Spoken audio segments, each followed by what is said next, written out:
బోనాలు ఘనంగా కొనసాగుతున్నాయి. తెల్లవారుజాము నుంచే అమ్మవారి దర్శనానికి భారీ సంఖ్యలో భక్తులు తరలివస్తున్నారు.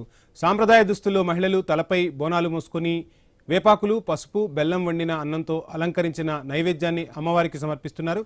ఇక బీఆర్ఎస్ వర్కింగ్ ప్రెసిడెంట్ కేటీఆర్ కూడా అక్కడకు చేరుకున్నారు.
సీఎం రేవంత్ రెడ్డి కూడా బోనం సమర్పించనున్నారు అమ్మవారికి.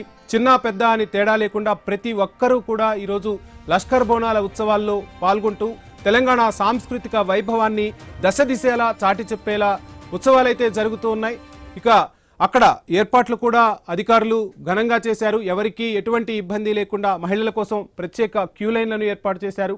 ప్రతి ఒక్కరూ కూడా బోనాలను తమ తలపై పెట్టుకొని వస్తూ ఉంటారు. అమ్మవారికి నైవేద్యం సమర్పించేందుకు వస్తూ ఉంటారు కాబట్టి సో అటువంటి మహిళలకు ఎక్కడా ఎటువంటి ఇబ్బందులు తలెత్తకుండా అధికార యంత్రాంగం సకల ఏర్పాట్లు చేసింది. ఇక లష్కర్ బోనాలకు సంబంధించి ఉత్సవాలకు సంబంధించి ఫుల్ డీటెయిల్స్ మా ప్రతినిధి రత్నకుమార్ అందిస్తారు. రత్నకుమార్, చూస్తూ ఉన్నాం స్క్రీన్ పై చూస్తూ ఉంటే భాగ్యనగరమే బోనమెత్తిందా అన్నట్టుగా కన్నుల పండుగగా ఉత్సవ వేడుకలు జరుగుతూ ఉన్నాయి. ఇక లష్కర్ బోనాల గురించి మనం ప్రత్యేకంగా చెప్పనక్కర్లేదు. ఆషాఢ మాసం వచ్చిందంటేనే భాగ్యనగరం అంతా కూడా బోనాల సందడితో హోరెత్తుతుంది. అందులోనూ ఆదివారం ఇక అమ్మా బయలెల్లినాదో అన్నట్టుగా భక్తులంతా కూడా లష్కర్ బోనాలకు పయనమవుతున్న పరిస్థితి. భాగ్యనగర వీధులన్నీ కూడా ఇప్పుడు లష్కర్ బోనాల వైపు మరలుతున్నాయా అన్నట్టుగా కనిపిస్తున్నాయి. సో ఏంటి, ఎలా ఉంది దేవస్థానం వద్ద సందడి?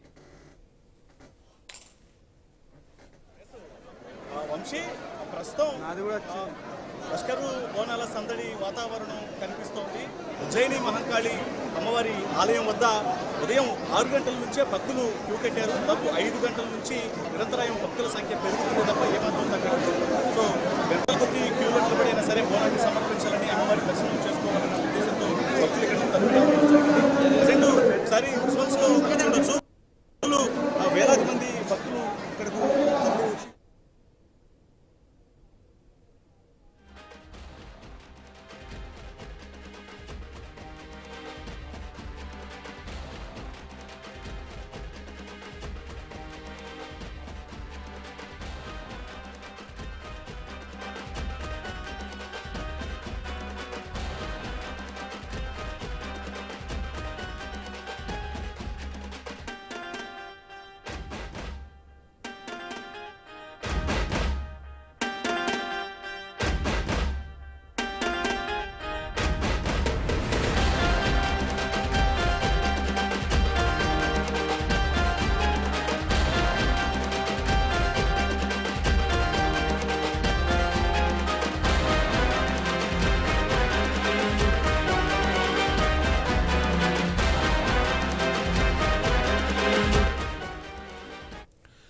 ఉజ్జయిని మహంకాళి అమ్మవారి బోనాలు కన్నుల పండుగగా సాగుతున్నాయి. అమ్మవారికి బోనాలు సమర్పించేందుకు మహిళలు పెద్ద ఎత్తున పోటెత్తారు.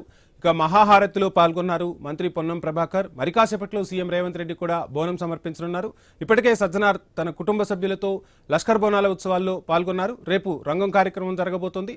ఇక మొత్తంగా 2500 మంది పోలీసులతో అత్యంత కట్టుదిట్టమైన భద్రత నడుమ లష్కర్ బోనాల ఉత్సవాలు సాగుతూ ఉన్నాయి. బోనాల ఉత్సవాలకు సంబంధించి ఫుల్ డీటెయిల్స్ మా ప్రతినిధి రత్నకుమార్ అందిస్తారు. రత్నకుమార్, భాగ్యనగరమే బోనమెత్తిందా అన్నట్టుగా భాగ్యనగర వీధులన్నీ కూడా ఇప్పుడు లష్కర్ బోనాల వైపు, మహంకాళి అమ్మ టెంపుల్ వైపు సాగుతున్నట్టుగా పరిస్థితి అయితే కనిపిస్తోంది. సో ఏంటి తాజా అప్డేట్స్ టెంపుల్ దగ్గర? ఎస్ వంశీ, ప్రస్తుతం లష్కర్ బోనాల సందడి నగరం అంతటా కనిపిస్తోంది. ఉజ్జయిని మహంకాళి అమ్మవారి ఆలయానికి నగరం అన్ని వైపుల నుంచి భక్తులు క్యూ కట్టారు. వేలాది మంది బోనం ఎత్తుకొని మహిళలు బోనం సమర్పించేందుకు ఒకసారి చూడొచ్చు. లష్కర్ బోనాల సందడి ఎంత ఎక్కువగా కనిపిస్తుంది అనేది విజువల్స్ చూస్తే చాలా స్పష్టంగా తెలుస్తూ ఉంటుంది. ఉదయం నుంచే దాదాపు 5:30-6 గంటల ప్రాంతం నుంచే పెద్ద ఎత్తున మహిళలు తరలి రావటం జరుగుతుంది. అమ్మవారి టెంపుల్ వద్దకు అమ్మకు బోనం సమర్పించాలన్న వాళ్ళు చాలా అమ్మవారికి అనేక ప్రాంతాల నుంచి తరలి రావటం వచ్చి ఇక్కడ బోనం కొంతమంది వస్తూ ఉన్నారు. అలాగే దర్శించుకొని అదిగో అమ్మవారి మహాభాగ్యం పొందేందుకు మరికొంతమంది ఆలయ పరిసర ప్రాంతాలన్నీ కూడా రద్దీగా మారాయని చెప్పాలి. సో ప్రతి ఒక్కళ్ళు ఒకసారి ఆ విజువల్స్లో చూస్తే ఎంత ఎక్కువగా రద్దీ అనేది కనిపిస్తుంది అనేది చూడొచ్చు. ఇక ఇప్పటికే కొద్దిసేపటి క్రితమే ఈ ప్రాంతానికి బీఆర్ఎస్ వర్కింగ్ ప్రెసిడెంట్ కేటీఆర్ చేరుకొని ఇక్కడ అమ్మవారిని దర్శించుకునేందుకు ఆయన విచ్చేయటం జరిగింది. ఇక ఉదయం 4:30-5 గంటల ప్రాంతంలో మహాఆరతి కార్యక్రమంలో ప్రభుత్వం నుంచి మంత్రి పొన్నం ప్రభాకర్ పాల్గొని తొలి బోనాన్ని సమర్పించిన తర్వాత భక్తుల యొక్క బోనాలను తీసుకోవడం జరుగుతూ ఉంది. ఇక అందులో భాగంగానే వరుసగా వేలాది మంది వస్తూ ఉన్న నేపథ్యంలో వారి దగ్గర నుంచి బోనాలను తీసుకుంటూ ఉన్నారు. బోనాలు సమర్పించేందుకు పెద్ద ఎత్తున మహిళలు అలాగే చిన్న పెద్ద అనేటువంటి తేడా లేకుండా అన్ని వయసుల వారు మనకి ఇక్కడ కనిపిస్తూ ఉన్నారు. ఇక వాస్తవానికి బోనము అంటే బోనాల పండుగ అన్నా కూడా తెలంగాణ రాష్ట్ర వ్యాప్తంగా కావచ్చు, హైదరాబాదు మహానగరంలో చాలా ప్రసిద్ధి చెందినటువంటి పండుగగా భావిస్తూ ఉంటారు. గోల్కొండ బోనాల దగ్గర నుంచి తర్వాత ఉజ్జయిని మహంకాళి బోనాలు కావచ్చు, ఆ తర్వాత వచ్చే చివరిగా జరగబోయే లాల్ దర్వాజా బోనాలు. సో ఈ 3 బోనాలకు ఒక ప్రత్యేకమైనటువంటి ఇంపార్టెన్స్ ఉంటుంది. ఇక ఈ 3 బోనాలలో కూడా లష్కర్ బోనాలకు ఉజ్జయిని మహంకాళి అమ్మవారి బోనాలు అంటే ప్రత్యేకమైనటువంటి విశిష్టత అనేది కనిపిస్తూ ఉంటుంది. ఎందుకంటే ఈ ప్రాంతంలో ఇక్కడ నిర్వహించేటువంటి ఈ కార్యక్రమాన్ని చాలా ఎక్కువ మంది భక్తులు అన్ని వైపు ప్రాంతాల నుంచి వస్తూ ఉంటారు. ఏర్పాట్లు అనేవి కూడా ఘనంగా ఉంటాయి. మహంకాళి అమ్మవారిని దర్శించుకుంటే తమ కోరుకున్నటువంటి కోరికలు తీరుతాయనేటువంటి ఉద్దేశం ప్రతి భక్తుల్లోనూ కనిపిస్తూ ఉంటుంది. కాబట్టి ఉంటారు కొంతమంది మహిళలు ఉన్నారు, అమ్మవారిని దర్శించుకునేందుకు వచ్చిన వాళ్ళు ఉన్నారు. వాళ్ళందరితో మాట్లాడించి అసలు వాళ్ళు బోనానికి సంబంధించి పండుగకు సంబంధించి ఏం చెప్తారనేది కూడా తెలుసుకునేటువంటి ప్రయత్నం చేద్దాం. అమ్మ చెప్పండి, ఎక్కడి నుంచి వచ్చారు మీరు? సికింద్రాబాద్ ఇక్కడ నుంచి వచ్చాము, నల్లగుట్ట నుంచి వచ్చాము మేము. అక్కడ మీ డాటరా? మా బిడ్డ. సో అంటే బోనాల యొక్క ఇంపార్టెన్స్ ని, బోనము అంటే ఏంటి, అమ్మవారికి బోనాలను ఎందుకు సమర్పించాలి, ఎందుకంటే చిన్నామే కదా. సో ఆమెకు మీరు అంతా నేర్పించారా? నేర్పించాము, అన్ని నేర్పించాము. అమ్మవారు అంటే మాకు ఎంతో ఇష్టం. భక్తి మన కోరికలన్నీ సమర్పించడానికి, భక్తితో చెప్పడానికి బోనం అనేది సమర్పిస్తాం. మన మనసులో ఉన్న కోరికలను చెప్పడానికి, అమ్మవారికి ఇష్టంగా తినే వస్తువులను, తీపి వంటలు, మా రకరకాల వంటలు చేసి అమ్మవారికి నైవేద్యంగా ఎక్కించి మన కోరికలను తీర్చమని అడుగుతుంటాం. ఓకే, మహంకాళి అమ్మవారి ఆలయం దగ్గరికి ఎప్పటి నుంచి వస్తున్నారు? ఇట్లా బోనం తీయటం ఎప్పటి నుంచి? కొన్ని సంవత్సరాలుగా తీస్తున్నారు, 20 సంవత్సరాలుగా తీస్తున్నాం. నా పెళ్లి కాకముందు మా అమ్మ వాళ్ళు తీశారు, పెళ్లి అయిన తర్వాత మా అత్తమ్మ వాళ్ళు ఇక్కడ ఉంటారు, వాళ్ళు కూడా తీస్తుంటారు. అక్కడ నుంచి కూడా తీస్తారు. ఎట్లా అనిపిస్తున్నాయి ఈసారి ఏర్పాట్లు? చాలా బాగున్నాయి, మంచిగా అనిపిస్తున్నాయి. కాకపోతే లైన్ చాలా ఎక్కువ అయిపోయింది, వెళ్ళడానికి చాలా ఇబ్బంది అవుతుంది. మళ్ళీ విఐపి వాళ్ళు వీళ్ళు రావడం వల్ల లేట్ అయిపోతుంది. ఇక్కడ లైన్స్ బోనాల వాళ్ళని కొంచెం.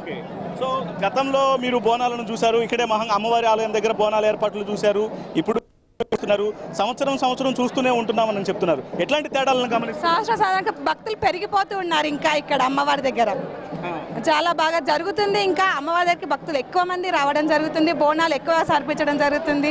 అంతా బాగా అనిపిస్తుంది. ప్రతి సంవత్సరానికి ఇక్కడ పెరుగుతూనే ఉంది తప్ప తగ్గడం మాత్రం లేదు అమ్మవారి దగ్గర. అలాంటి శక్తివంతురాలు అమ్మవారు. సో అది వారి యొక్క నమ్మకం అనేది ఎంత బాగా ఉందనేది వారి మాటల్లోనే తెలుస్తోంది. గత నుంచి కూడా తాము బోనాలను సమర్పించేందుకు వస్తున్నామన్నట్టు కూడా తమ ఉన్నటువంటి భక్తిభావాన్ని తెలియజేస్తున్నారు. మహిళలు ఉన్నారు. ఒకసారి విజువల్స్ లో చూసినట్లయితే ఇప్పుడే అమ్మవారిని దర్శించుకొని వర్కింగ్ ప్రెసిడెంట్ బీఆర్ఎస్ కేటీఆర్ వస్తూ ఉన్నారు. ఒకసారి విజువల్స్ లో చూడొచ్చు. సో అటు మాజీ మంత్రులు అలాగే బీఆర్ఎస్ సీనియర్ నాయకులందరితో కలిసి ఆయన ఇటు అమ్మవారిని దర్శించుకొని వెళ్తూ ఉన్నారు. ప్రస్తుతం ఆ యొక్క సంవత్సరం అనేది చాలా కీలకమైనటువంటి సంవత్సరం. ఎందుకంటే ప్రతి ఒక్కళ్ళు చాలా సంతోషంగా, ఇటు రైతులకు వర్షాలు కురవాల్సినటువంటి పరిస్థితి ఉంది, ఎల్నినో ప్రభావంతో ఇబ్బందులు ఎదుర్కొంటూ ఉన్నారు. సో అనేక రకాల కోరికలు అనేవి భక్తులు కోరుకునేటువంటి అవకాశాలు ఉంటాయి. ఇక్కడ చేరుకున్నటువంటి బీఆర్ఎస్ వర్కింగ్ ప్రెసిడెంట్ కేటీఆర్ ఆ భక్తులందరినీ పలకరిస్తూ ఉన్నారు. కొద్దిసేపటి క్రితమే ఇక్కడకు చేరుకొని ఆ మహంకాళి అమ్మవారిని దర్శించుకొని తిరుగు ప్రయాణం అయ్యారు. ఒకసారి తను పలకరిస్తున్నటువంటి ఆ దృశ్యాలను కూడా చూస్తూ ఉన్నాం. సో ఎవరెవరైతే భక్తులు ఇక్కడ కేటీఆర్ అని పెద్దగా కేటీఆర్ అని అంటూ పిలుస్తూ ఉంటే పలకరిస్తున్నటువంటి పరిస్థితి కనిపిస్తోంది. ఒకసారి విజువల్స్ లో చూడొచ్చు, అందరినీ ఆప్యాయంగా పలకరిస్తున్నటువంటి దృశ్యాలను కూడా మనం ఎక్స్క్లూజివ్ గా చూస్తూ ఉన్నాం. సో అంటే గతంలో ఎన్నో దాదాపు 10 ఏళ్ల పాటు బోనాల కార్యక్రమాన్ని నిర్వహించడంలో సక్సెస్ అయ్యారు. ఇటువంటి భక్తులకు ఎటువంటి ఇబ్బంది అనేది లేకుండా ఈ కార్యక్రమాన్ని నిర్వహించడంలో గత ప్రభుత్వంలోనే కీలకంగా ఉన్నటువంటి వ్యక్తి ఇటు మాజీ మంత్రి BRS working president KTR. So ఇప్పుడు ప్రతిపక్ష హోదాలో ఉన్నప్పటికీ కూడా వచ్చి భక్తులందరూ ఇక్కడ కార్యక్రమాలు ఎలా జరుగుతున్నాయి అనేది పరిశీలించడం కావచ్చు, అలాగే భక్తుల యొక్క ఏర్పాట్లు, ఇటు తాను దర్శనం చేసుకొని తిరిగి వచ్చేటప్పుడు అధికారులను అడిగి వివరాలు తెలుసుకుంటున్నటువంటి దృశ్యాలను చూస్తున్నాం. సో వెళ్ళేటప్పుడు కొంతమంది ఎవరైతే వారిని వ్యక్తిగతంగా ఇష్టపడేటువంటి వ్యక్తులు ఉంటారో వాళ్ళందరినీ కూడా పలకరిస్తూ, సో ఆప్యాయంగా పలకరిస్తున్నటువంటి ఆ దృశ్యాలు అనేవి కూడా కనిపిస్తూ ఉన్నాయి. అదేవిధంగా ఇక్కడికి చేరుకున్నటువంటి భక్తులు కూడా ఆయన పలకరించేటువంటి ఆ ప్రయత్నాలు కూడా జరుగుతూ ఉన్నాయి. ఎందుకంటే ప్రస్తుతం మహంకాళి అమ్మవారి బోనాలు అనేది నగర వ్యాప్తంగా ప్రాంతాల నుంచి మొత్తం అన్ని జరగాలన్న వచ్చినా సరే అందరినీ క్షేమాన్ని ఆశించడం జరుగుతూ ఉంటుంది. కాబట్టి సో ఇటువంటి నేపథ్యంలో ప్రస్తుతం మహంకాళి అమ్మవారి బోనాలకు ఒక ప్రత్యేకమైనటువంటి ప్రాముఖ్యత ఉంటుంది. ఎందుకంటే చరిత్రలో కూడా ఎంతో మందికి బోనాల యొక్క ప్రాముఖ్యత అనేది చాలా ఎక్కువగా తెలుస్తూ ఉంటుంది. కొంతమంది మహిళలు ఉన్నారు, మాట్లాడదాం. బోనాల ఏర్పాట్లకు సంబంధించి ఇక్కడ వాళ్ళు సమర్పించడానికి సంబంధించి కూడా అడిగి తెలుసుకుందాం. అమ్మ చెప్పండి, ఎక్కడి నుంచి వచ్చారమ్మా? సికింద్రాబాద్ బోనాలు, సికింద్రాబాద్ ఏరియా నుంచి వచ్చాము. హాఫ్ అన్ అవర్ అవుతుంది వచ్చి. చాలా బాగున్నాయి ఏర్పాట్లు అన్ని. మీరు ఎప్పటి నుంచి బోనం ఎత్తుతున్నారు ఫ్యామిలీతో కలిసి? 10 సంవత్సరాల నుంచి. ఎలా అనిపిస్తుంది? మీరు ప్రతి సంవత్సరం వస్తున్నారు కదా బోనం తీసుకొని, సంవత్సరం ఎట్లాంటి తేడాలు? మాకు మంచిగానే అనిపిస్తుంది. ఆస్పరంతో అందరూ బాగానే సుఖ సంతోషాలతో ఉండాలని, ఆరోగ్యంతో ఉండాలని ఆశారు బ్లెస్సింగ్ ఇస్తున్నారు. మహంకాళమ్మ మంచిగానే ఉంది.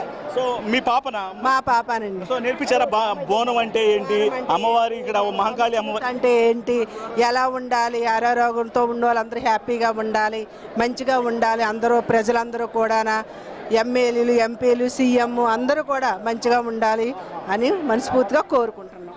చెప్పండి, ఏం చెప్తారు? ఎట్లా అనిపిస్తుంది బోనాల్ సెలబ్రేషన్స్? అంటే కొత్తగా ఒక ఊరు సంతోషంగా వచ్చినట్టుగా అనిపిస్తుంది. చెప్పండి, ఎలా అనిపిస్తుంది బోనాలు? నేను సికింద్రాబాద్ నుంచి రాలేదండి, వైజాగ్ నుంచి వచ్చాను. సెకండ్ టైం వచ్చాను నేను. ఇది అన్ని అరేంజ్మెంట్స్ అన్ని బాగా చేశారు. బోనాలకి ఇంకో లైన్ పెట్టుంటే బాగుండేది అన్నిట్లా. సో అది ప్రతి ఒక్కళ్ళు కూడా తెలియజేస్తున్నటువంటి విషయం. సో ఇక్కడ మనం ఒక కొత్త విషయాలను కూడా గమనిస్తూ ఉన్నాము. ఒకసారి భక్తులతో మాట్లాడించేటప్పుడు తల్లిదండ్రులు వారి పిల్లల్ని తీసుకొని ఆ బోనం ఎత్తించి తీసుకొని వస్తూ ఉన్నారు.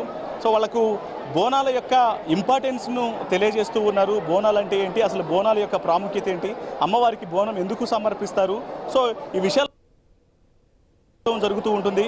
మొత్తానికి ప్రస్తుతం please hold. BRS working president KTR మాట్లాడుతున్నారు. ఆ రోజు మా తలసాని శ్రీనివాస్ యాదవ్ గారు, అదేవిధంగా మా హైదరాబాద్ నగరానికి సంబంధించిన శాసనసభ్యులు, అదేవిధంగా నాయకులు అందరూ కూడా వచ్చి ఇది తప్పకుండా మనం చేయాల్సిన పని అంటే కేసీఆర్ గారు చెప్పిన మాట ఒకటే, మనం తెలంగాణ సాధించిందే ఆ తల్లి ఆశీస్సులతో. అందుకే ఆ తల్లికి ఒక బంగారు బోనం కూడా సమర్పిద్దాం రాష్ట్ర ప్రభుత్వం తరఫున. దాంతోపాటు అత్యద్భుతంగా అధికారిక లాంఛనాలతో అధికారికంగానే మొత్తంగా మరి రాష్ట్ర పండుగగా ఈ కార్యక్రమాన్ని చేస్తామని చెప్పాము, చేసి చూపెట్టాము. ఇవాళ చాలామంది చాలా చెప్తుండొచ్చు, కానీ కేసీఆర్ గారు భారతదేశంలో మొట్టమొదటి ముఖ్యమంత్రి. యాదాద్రి లక్ష్మీ నరసింహస్వామి దేవాలయాన్ని 1800 కోట్ల రూపాయలతో రాష్ట్ర బడ్జెట్ నుండి డబ్బులు కేటాయించి అత్యద్భుతంగా నిర్మించిన నాయకుడు కేసీఆర్ గారు. అట్లాగే హైదరాబాద్లోని ప్రతి గుడికి మా శ్రీనివాస్ యాదవ్ గారి నేతృత్వంలో ఆ రోజు రాష్ట్ర ప్రభుత్వం నుండి 25 కోట్ల రూపాయలు విడుదల చేసి ప్రతి గుడిలో ఉండే ప్రతి ఉత్సవ కమిటీకి, ప్రతి ఆలయ కమిటీకి డబ్బులు ఇచ్చి వారు ఎవరి దగ్గర చందా వసూలు చేసే అవసరం లేకుండా అద్భుతంగా ఆలయాల నిర్వహణ కానీ, పండుగల నిర్వహణ కానీ భక్తి ప్రపత్తులతో పూర్తి స్థాయి మరి ఒక దైవ సంకల్పంతో జరగాలన్న ప్రయత్నం చేసింది కేసీఆర్ గారు. ఈరోజు మేము ఆ తల్లిని అందరం కూడా సమిష్టిగా మొక్కుకున్నది ఒకటే, రాష్ట్రంలో వర్షాలు బాగుపడాలి, రాష్ట్రం కలకల్లాడుతూ ఉండాలి, రైతు ముఖ్యంగా సంతోషంగా ఉండాలి, రాష్ట్రం పచ్చగా ఉండాలి, శాంతి భద్రతలు సరిగ్గా ఉండాలి. ఆ తల్లి ఆశీస్సులు తన పిల్లలందరికీ కూడా ఉండాలని మనస్ఫూర్తిగా కోరుకుంటూ మీ అందరికి కూడా ధన్యవాదాలు. మీ అందరికి కూడా తల్లి ఆశీస్సులు ఉండాలని కోరుకుంటున్నాను.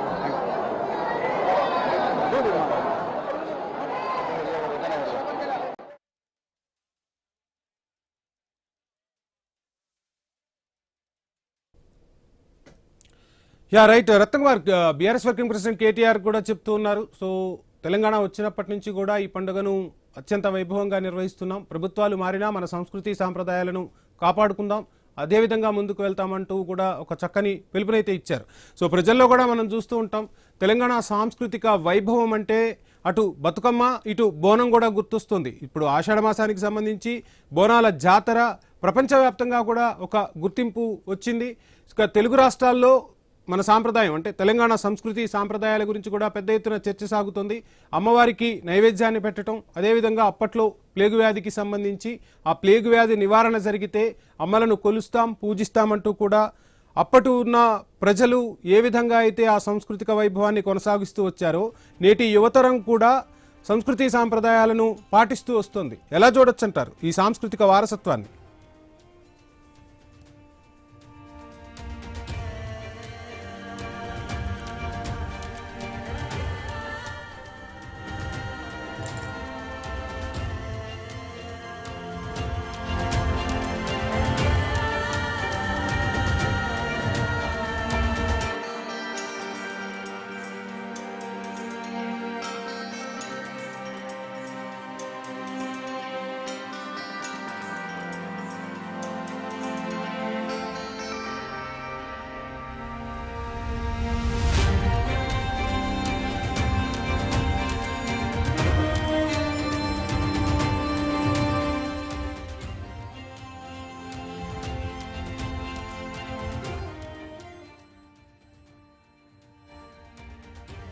బోనాల జాతర అంగరంగ వైభవంగా కొనసాగుతోంది. ఉదయం తెల్లవారుజాము నుంచే భక్తులు పెద్ద ఎత్తున క్యూ కట్టి అమ్మవారిని దర్శించుకోవడంతో పాటు పెద్ద ఎత్తున మహిళలు బోనాలు సమర్పించేందుకు ఆలయానికి క్యూ కట్టారు. అందుకు తగ్గట్టు అధికారులు కూడా ఏర్పాట్లు చేయడంతో సో ప్రతి ఒక్కళ్ళు కొన్ని వేలాది మంది భక్తులు ఆలయానికి, మహంకాళి అమ్మవారి ఆలయానికి చేరుకొని ఇక్కడ తమ ఇటు మొక్కులు చెల్లించుకుంటూ ఉన్నారు. అలాగే అమ్మవారికి ఇష్టమైనటువంటి బోనాన్ని సమర్పిస్తూ ఉన్నారు. ఇక కొద్దిసేపటి క్రితమే ఉదయం 6 గంటల ప్రాంతంలో ప్రభుత్వం నుంచి పొన్నం ప్రభాకర్ వచ్చి ఆయన మహాఆరతి కార్యక్రమంలో పాల్గొని తొలి బోనాన్ని సమర్పించిన తర్వాత ఇక భక్తుల యొక్క బోనాలను స్వీకరించడం జరిగింది.